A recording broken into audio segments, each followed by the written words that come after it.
نحمده ونصلي على رسوله الكريم أما بعد فأعوذ بالله من الشيطان الرجيم بسم الله الرحمن الرحيم وما أرسلناك إلا رحمة للعالمين آمنت بالله صدق الله مولانا العظيم وصدق رسوله النبي الأمين المبين المبين الكريم ونحن على ذلك لمن الشاهدين والشاكرين والحمد لله رب العالمين. آئیے حضرات بارگاہ رسالت مآب صلی اللہ علیہ وآلہ وسلم میں جھوم جھوم کر لبوں کو چھوم کر درود پاک پڑھیں. اللہم صلی علی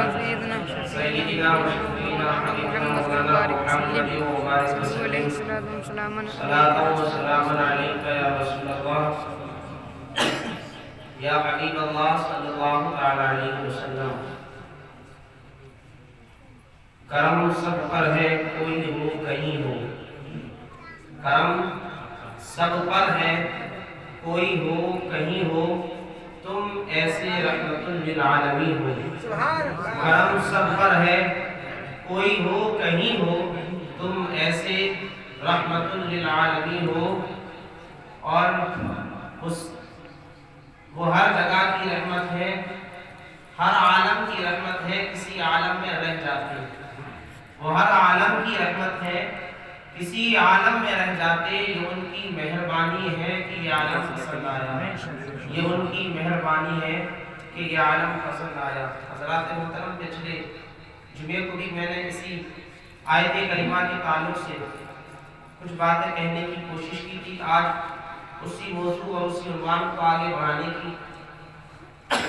لیے میں نے اس آیت کریمہ کا انتخاب کیا ہے. رب فرماتا ہے وَمَا أَرْسَلْنَاكَ إِلَّا رَحْمَةً لِلْعَالَمِينَ. اے محبوب، ہم نے آپ کو سارے عالم کے لیے رحمت بنا کر بھیجا ہے. اور میں نے یہ بتایا تھا آپ کو کہ ہر نبی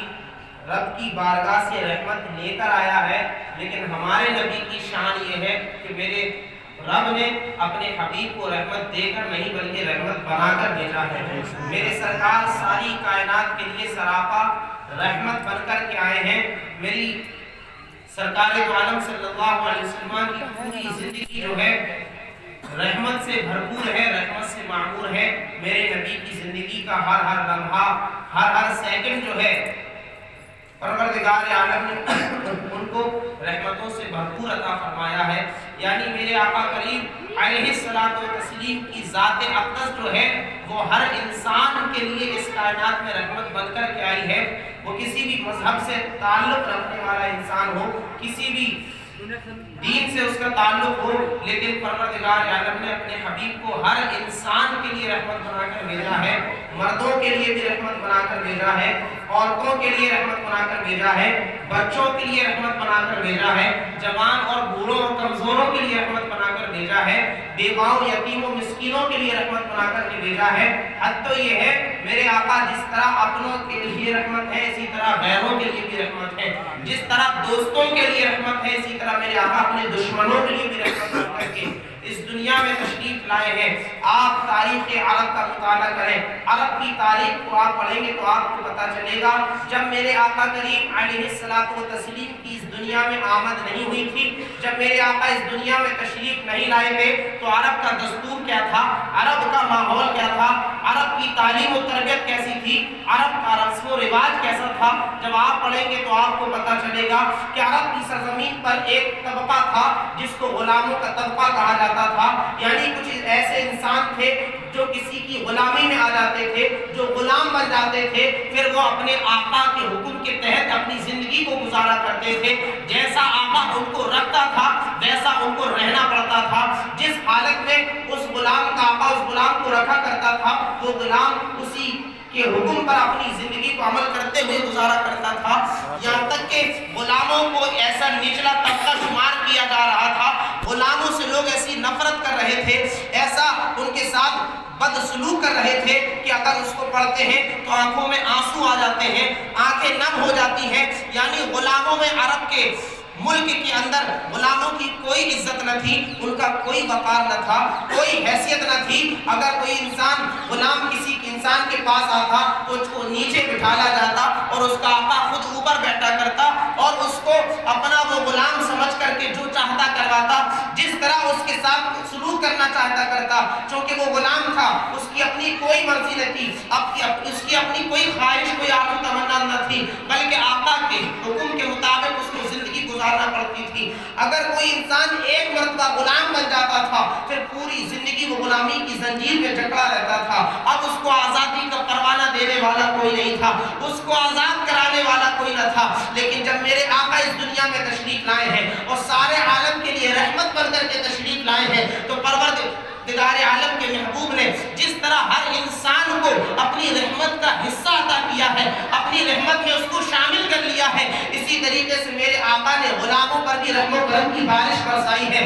غلاموں کو بھی اپنے رحم و کرم کا حصہ عطا کیا ہے۔ یہی حضرت بلال رضی اللہ تعالیٰ عنہ ہے جو غلامی کی زنجیر میں جکڑے ہوئے تھے، جو اپنی زندگی غلامی میں گزار رہے تھے۔ حضرت بلال رضی اللہ تعالیٰ عنہ اسلام لانے سے پہلے چونکہ ایک غلام تھے، لیکن جب اسلام لے آئے اس کے باوجود بھی آپ غلامی کی زنجیر میں ہیں۔ اب جب حضرت بلال رضی اللہ تعالیٰ عنہ کا جو آقا تھا، جو اس کا حاکم تھا حضرت بلال رضی اللہ تعالیٰ عنہ کا، جب اس کو پتا چلا کہ میرے غلام نے کسی اور کا کلمہ پڑھ لیا ہے، وہ میرا غلام ہوتے ہوئے محمد عربی کا غلام بن گیا ہے، اب حضرت بلال رضی اللہ تعالیٰ عنہ پر ظلم و ستم اس نے ڈھانا شروع کر دیے، آپ کو تکلیفیں پہنچانا شروع کر دی، آپ کو اذیت اور پریشانی دینا شروع کر دی، یہاں تک کہ حضرت بلال رضی اللہ تعالیٰ عنہ کا جو آقا اور جو حاکم تھا آپ کے سینے پر پتھر رکھ دیتا اور کہتا محمد کا کلمہ پڑھنا چھوڑ دے۔ حضرت بلال رضی اللہ تعالیٰ عنہ کہتے جان تو جا سکتی ہے لیکن محمد پر جو میں ایمان لایا ہوں وہ نہیں جا سکتا ہے، میرے سینے سے نبی کی محبت نہیں نکل سکتی ہے۔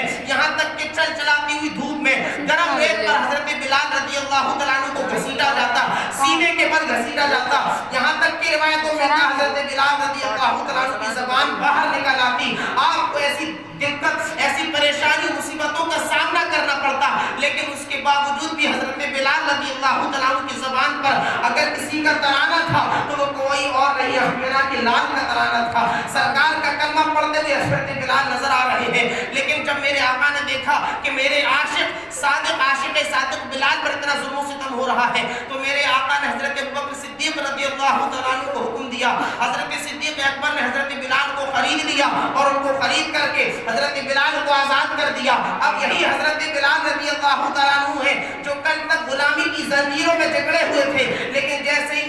میرے مصطفیٰ نے اپنی رحمت کا سایہ ان کے اوپر کیا ہے تو آج حضرت بلال رضی اللہ تعالیٰ عنہ کو ایسا مقام و مرتبہ عطا کیا ہے، ایسا مقام و مرتبہ عطا کیا ہے کہ فتح مکہ کے موقع پر جب میرے آقا نے فتح مکہ کو فتح کیا ہے، مکہ کے فاتح بنے ہیں، تو حضرت بلال رضی اللہ تعالیٰ عنہ کو کعبے کی چھت پر چڑھا دیا ہے، کعبے کی چھت نیچے ہے، بلال کے قدم اوپر نظر آ رہے ہیں۔ یہ مقام حضرت بلال رضی اللہ تعالیٰ عنہ کو میرے آقا نے عطا کیا ہے۔ ذہن میں سوال پیدا ہوتا ہے، بعد میں بغل میں حضرت صدیق اکبر بھی موجود تھے، فاروق اعظم بھی موجود تھے، عثمان غنی بھی موجود تھے، سرکار کے داماد حضرت علی بھی موجود ہیں، لیکن سرکار نے نہ صدیق اکبر کو کعبے پہ چڑھایا ہے، نہ عثمان غنی کو کعبے پہ چڑھایا ہے، نہ مولا علی کو کعبے پہ چڑھایا ہے۔ آخر بلال کو کعبے کی چھت پر کیوں چڑھا رہے ہیں؟ تو مصطفیٰ کی رحمت پکار کے کہتی ہے کل تک جب میرا آیا تھا تو ان غلاموں کی کوئی عزت نہ تھی، لیکن آج میں نے اس غلام کو، اس بلال کو کعبے کی چھت پر چڑھا کر کے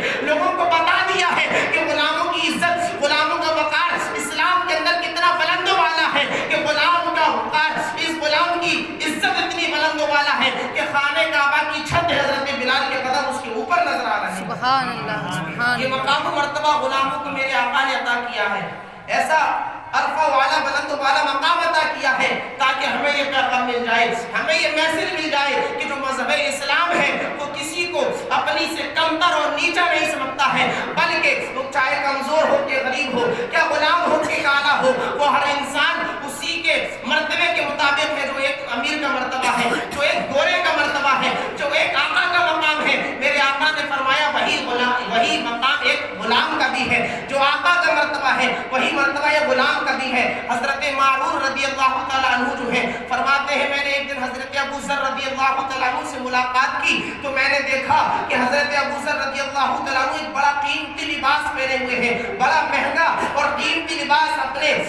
تن پر زیبتن کیے ہوئے ہیں. تو میں نے دیکھا کہ آپ کے ساتھ آپ کا غلام بھی ہے اور ان کا غلام بھی اتنا ہی قیمتی لباس پہنا ہوا ہے جتنا کہ آپ پہنے ہوئے ہیں، یعنی اسی قیمت کا لباس آپ نے اپنے غلام کو بھی پہنا رکھا ہے. حضرت معمور کہتے ہیں میں نے حضرت ابو ذر رضی اللہ تعالیٰ عنہ سے پوچھا کہ آپ نے جو لباس پہنا ہوا ہے اور اتنی ہی قیمت کا لباس اپنے غلام کو بھی پہنا رکھا ہے، آخر اس کی وجہ کیا ہے، اس کا سبب کیا ہے؟ تو حضرت ابو ذر رضی اللہ تعالیٰ عنہ فرماتے ہیں کہ ایک دن میں نے اپنے غلام کو اس کی ماں کے ذریعے آر اور شرم دلائی تھی، آر دلائی جس کو غیرت دلائی تھی، یعنی اگر آسان لفظوں میں سمجھا جائے تو فرماتے میں نے اس کی ماں کے ذریعے اس کو گالی دی تھی. تو ایک دن میرے آقا کریم علیہ الصلوۃ والتسلیم نے مجھے بلایا اور فرمایا اے ابو ذر ابھی بھی تمہارے اندر جاہلیت کا اثر باقی ہے، ابھی بھی تمہارے اندر زمانے جاہلیت کی بو باقی ہے، ابھی بھی تمہارے کردار سے تمہارے افعال سے جاہلیت کا اثر ظاہر ہو رہا ہے. اس دن سے فرماتے ابو ذر رضی اللہ تعالیٰ عنہ اس دن کا دن ہے میرے آقا نے ارشاد فرمایا تھا اے ابو ذر اللہ تبارک و تعالیٰ نے ان لوگوں کو کسی حکمت کی بنیاد پر تمہارا غلام بنایا ہے، کسی مصلحت کی بنا پر یہ تمہارے غلام ہے، یہ تمہارے ماتحت ہے. اور سرکار نے ارشاد فرمایا اخوالکم اخوالکم خوالکم، سرکار نے ارشاد فرمایا تھا اے ابو ذر یہ تمہارے صرف غلام نہیں ہیں بلکہ ان کو غلام نہ سمجھو، بلکہ جو ایک مقام تم معاشرے میں اپنے بھائی کو ادا کرتے ہو وہی مقام ایک غلام کو بھی ادا کرو. سرکار نے فرمایا یہ تمہارے بھائی ہیں، اللہ تبارک و تعالیٰ نے کسی حکمت اور کسی مصلحت کی بنیاد پر ان کو تمہارا غلام بنا دیا ہے، تو اس کا ناجائز فائدہ نہ اٹھایا جائے، ان کو ظلم و ستم کا نشانہ نہ بنایا جائے، یہ نہ سمجھا جائے کہ ہم آقا ہیں اور یہ غلام ہیں، بلکہ سارے آقاؤں کا آقا ہمارا پروردگار ہے. جب وہ ہم پر رحم و کرم کی بارش برساتا ہے تو ہمارا بھی حق بنتا ہے کہ ہم اپنے غلاموں پر رحم و کرم کی بارش برسائیں. اس کے بعد حضرت ابو ذر رضی اللہ تعالیٰ عنہ فرماتے سرکار نے ارشاد فرمایا اے ابو ذر تم اپنے غلام کو وہی کھانا کھلاؤ جو تم خود کھاتے ہو. سبحان اللہ، جو کھانا تم خود کھاتے ہو وہی اپنے غلام کو بھی کھلاؤ، وہی اپنے خادم اور نوکر کو بھی کھلاؤ. اور سرکار نے ارشاد فرمایا وَيُلْبِسُهُ مِمَّا يَلْبَسُ، اور وہی کپڑا اس کو بھی پہناؤ جو تم خود پہنا کرتے ہیں. تو حضرت ابو ذر نے فرمایا اسی بنیاد پر میں نے جو آج قیمتی لباس پہنا ہے وہی لباس میں نے اپنے غلام کو بھی پہنایا ہے. تو اس حدیث پاک سے ہمیں یہ میسج ملتا ہے کہ اسلام، مذہب اسلام ایسا پیارا اور مہذب اور پاکیزہ مذہب ہے کہ پوری دنیا کے اندر اس سے زیادہ پاکیزہ اور مہذب مذہب نظر نہیں آتا ہے، جو غلاموں کو بھی بھائی کا درجہ عطا کر رہا ہے، غلاموں کے ساتھ بھی وہی برتاؤ کرنے کا حکم دے رہا ہے جو ہم برتاؤ اپنے ایک سگے بھائی کے ساتھ کرتے ہیں. یعنی جو ہمارا سلوک سگے بھائی کے ساتھ ہونا چاہیے وہی سلوک ایک غلام کے ساتھ میرے آقا ارشاد فرما رہے ہیں کہ غلاموں کو بھی اپنا بھائی سمجھو. وہ کوئی نیچے طبقے کے اور نچلے طبقے کے انسان نہیں ہے، بلکہ اللہ نے جو مقام و مرتبہ تمہیں عطا کیا ہے وہی عزت ان غلاموں کو بھی عطا کی ہے. تو میرے آقا نے اس طریقے سے غلاموں کو مقام اور مرتبہ عطا کیا ہے، معاشرے میں ان کو عزت عطا کی ہے. بیواؤں کو میرے آقا کریم علیہ الصلوۃ والتسلیم نے اپنے سینے سے لگایا ہے. آپ نے سنا ہوگا کہ میرے آقا نے 11 شادیاں کی. کتنی؟ میرے آقا کی 11 بیوی ہیں، 11 ازواج مطہرات ہیں. لوگ آج نہ جانے انگلیاں اٹھاتے ہیں کہ سرکار کو 11 آخر شادیاں کرنے کی کیا ضرورت تھی. لیکن جب آپ پوری ہسٹری کو پڑھیں گے، پوری تاریخ کو پڑھیں گے تو آپ کو پتا چلے گا کہ تقریباً 7 یا 8 بیویاں میرے سرکار کی ایسی تھی جو بیوہ تھی. سرکار کی تقریباً 7 یا 8 بیویاں، یعنی 11 میں سے اکثر بیویاں ایسی تھی کوئی ایک شوہر سے بیوہ تھی، کوئی 2 شوہروں سے بیوہ تھی. یعنی ایک عورت کا ایک سے انتقال ہو گیا شوہر کا، اس کے تو اس نے دوسرے سے شادی کی، اس کا انتقال ہو گیا، 2 شوہروں کی بیوہ سے میرے آقا نے نکاح فرمایا ہے. تو میرے آقا کا مقصد کوئی اور نہ تھا بلکہ ان بیوہ عورتوں کو سماج کے اندر عزت عطا کرنا تھا، مقام و مرتبہ عطا کرنا تھا. اس لیے کہ عرب کے ماحول میں بیوہ عورت کو منحوس سمجھا جاتا تھا، اس کو کوئی عزت نہیں دی جاتی تھی، اس کو ایک کالی کوٹری میں بند کر دیا جاتا تھا، اسی کے اندر اس کو کھانا پانی دیا جا رہا ہے، اس کو کئی سالوں تک اس مکان کے اندر بند کیا جا رہا ہے، نہ اس مکان سے نکلنے دیا جا رہا ہے. اور جب اس کی عدت پوری ہو جاتی تو اس کو گدھے پر بیٹھا کر کے پورے عرب میں گھمایا جاتا اور اس پر مینگنی پھینکی جاتی، کہا جاتا ہے یہ منحوس عورت ہے جس کے شوہر کا انتقال ہو گیا ہے. یہ عرب کا سماج تھا، یہ عرب کا معاشرہ تھا کہ جس عورت کو منحوس سمجھا جا رہا تھا، جس کو گدھے کی یتیم کی پیٹھ پر بیٹھا کر اس کے اوپر مینگنی پھینک کر کے اس کو منحوس بتایا جا رہا تھا، اسی عورت کو میرے آقا نے اپنے سینے سے لگا کر اس کی عزت میں 4 چاند لگا دیے، اس کی عظمت کو بڑھا دیا ہے کہ بیوہ عورتیں ایسا نہیں ہے، ان کی سماج میں کوئی عزت نہیں ہے۔ آج لوگ عورتوں کو، لڑکیوں کو، بچوں کو، بچیوں کو عزت دینے کی باتیں کر رہے ہیں۔ میرے مصطفیٰ نے 1400 سال پہلے عورتوں کو، بچیوں کو عزت کا مقام عطا کیا ہے۔ میرے آقا نے ارشاد فرمایا ایک پاکیزہ خاتون، ایک با پردہ خاتون، ایک با پردہ عورت کی عزت جو ہے وہ کعبے کی عظمت سے بڑھ کر کے ہے۔ ایک پاکیزہ خاتون کی عزت سرکار فرماتے ہیں، ایک عورت کا مقام جو پاکیزہ ہے، جو با پردہ رہنے والی ہے، سرکار فرماتے ہیں اس کا مرتبہ کعبے کی عظمت سے بڑا ہے۔ یہ مقام و مرتبہ میرے آقا نے عورتوں کو عطا کیا ہے، بیواؤں کو عطا کیا ہے، یتیموں کو عطا کیا ہے، غریبوں کو عطا کیا ہے۔ سرکار ارشاد فرماتے ہیں کوئی انسان اگر کسی یتیم کے ہاتھ پر، یتیم کے سر پر اپنا دست اقدس رکھتا ہے، اپنا ہاتھ رکھتا ہے، سرکار فرماتے ہیں اس کے ہاتھ کے نیچے جتنے بال آتے ہیں پروردگار عالم ہر بال کے بدلے اس کو ایک ایک نیکی عطا فرماتا ہے۔ سرکار نے ارشاد فرمایا انا وقافل الیتیم فی الجنت ہکذا، سرکار ارشاد فرماتے ہیں میں اور یتیم کی پرورش کرنے والا، یتیم کی کفالت کرنے والا، یتیم کو اپنے پیسے سے اس کی خرچ کو پورا کرنے والا، سرکار فرماتے ہیں میں اور وہ جنت میں ایسے ہوں گے جیسے یہ میری 2 انگلیاں ہیں۔ تلوے والی انگلی اور بیچ والی انگلی کے درمیان صرف تھوڑا سا فاصلہ رکھا اور فرمایا وہ جنت میں ایسے جائیں گے جیسے میری یہ 2 انگلیاں ہیں۔ کون انسان جو یتیم کی پرورش کرتا ہے، جو یتیم کا ساتھ دیتا ہے، یتیم کے ساتھ ہمدردی کرتا ہے، اور یہی وجہ تو تھی کہ آج اگر کوئی انسان یتیم ہو جائے تو وہ افسوس نہ کرے، غم نہ کھائے، پریشان نہ ہو، اس لیے کہ میرے آقا کو بھی رب نے یتیم بنا کر اس دنیا میں بھیجا ہے۔